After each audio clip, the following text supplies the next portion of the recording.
We got Curtis Blaydes back here on the program, who's coming off a really dominant win this past weekend at UFC Nashville over Justin Willis. Curtis, how are you today, man? I'm doing good, man. How are you? I'm doing awesome. I know you've been making the rounds today, so I appreciate you taking the time. I should say the media circuit you've been doing. I know you didn't get the finish, but that was a pretty dominant win on Saturday, and you really put it on him. I mean, it's very rare to see a 30-25 scorecard. Were you happy with your performance?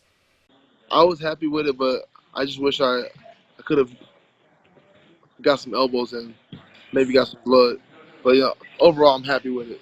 Yeah, was there anything about him in the fight that surprised you at all?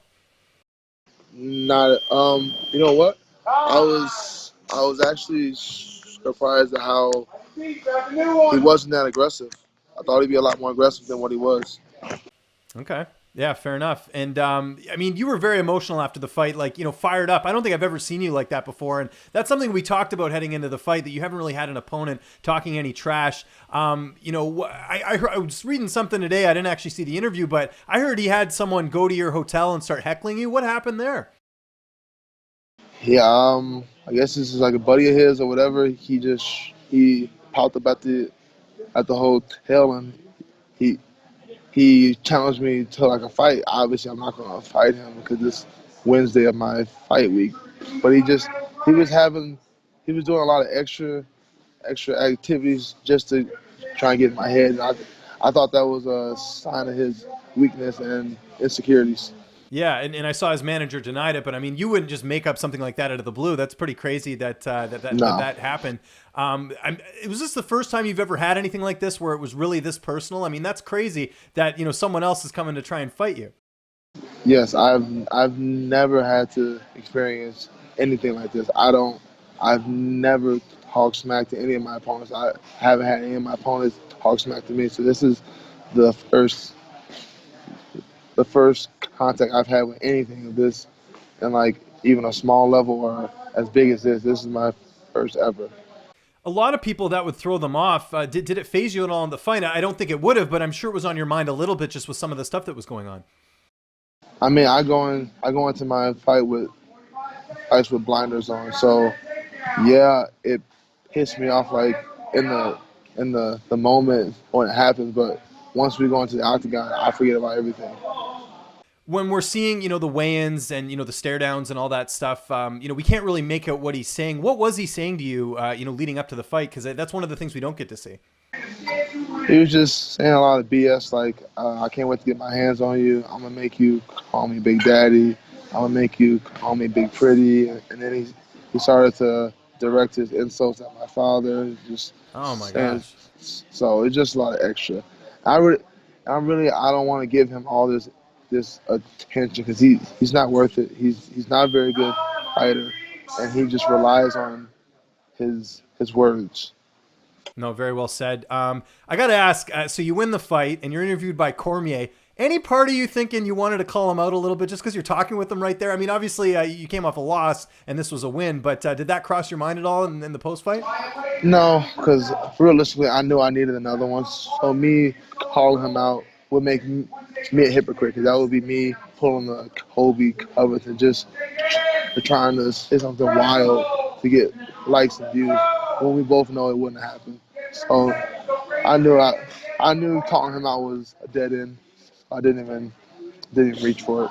Well, I was going to say, I mean, obviously you wouldn't say it in a disrespectful way, but you could have done it in like a joking manner, like, hey, how about you and me fighting? But I get what you're saying. It's kind of pointless. And, you know that you have to take another fight there.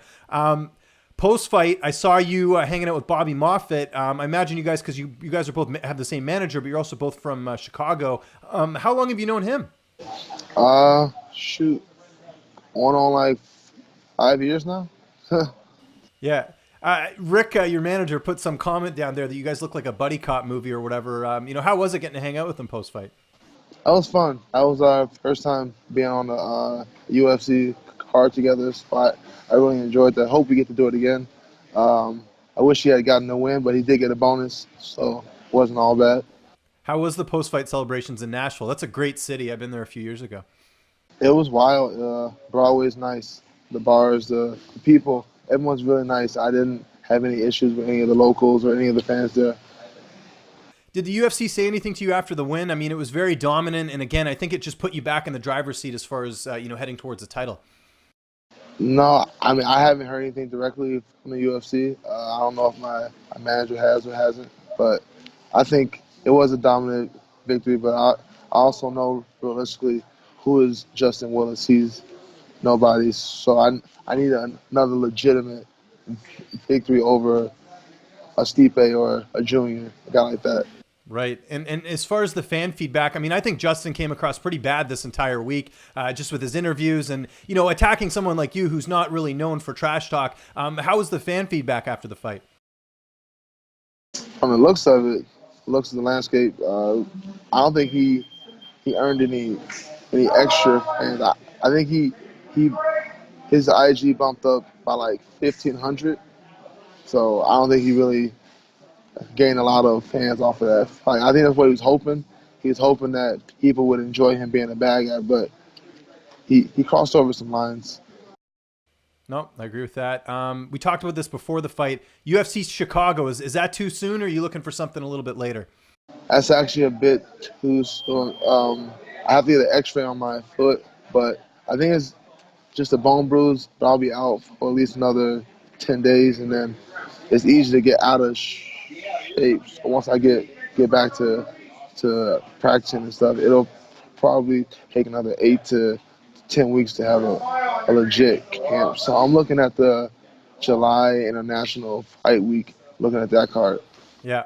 Yeah, you fought an international fight week before. That's actually the first time you and I met. Yeah. So, last time went pretty well for you. So hopefully, that all works out. Now an opponent, the heavyweight division's in a bit of a mess right now as far as, who's going to fight who.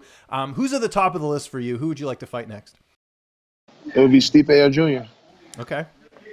Yeah, because I think Francis has got to fight one of those guys, and then I'm sure you would get the other one, I would think, because who knows what's going on with Cormier at this point. I don't know. I think he really wants that Brock Lesnar fight, and I get that because that's the only fight that he's earned and he deserves. But I don't know if Brock's ever going to really be clean enough to get that going. So you're right. Who knows what's going on with that?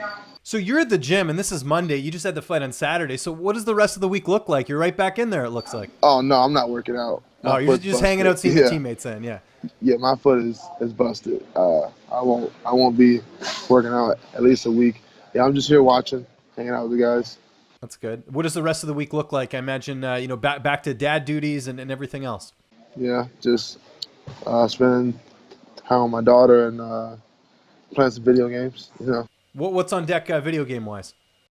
Getting back to Smash Brothers and Mario Kart. Oh, that's right. Yeah, we talked about this pre-fight. That's right. Yeah, except Carrington Banks, you can't play him because he's pretty good, right? So. Nah, I'm gonna spend all this week while he's at practice. I'll be practicing on. There you go, Mario getting Kart, better. So. That's smart. Any post-fight parties you got scheduled? I know you're a guy that does that whenever the fight's over. Usually get a bunch of people together. Anything like that on deck this week? I mean, it won't be anything like major. It'll probably just be me and a few of the guys on the team, a few of the homies.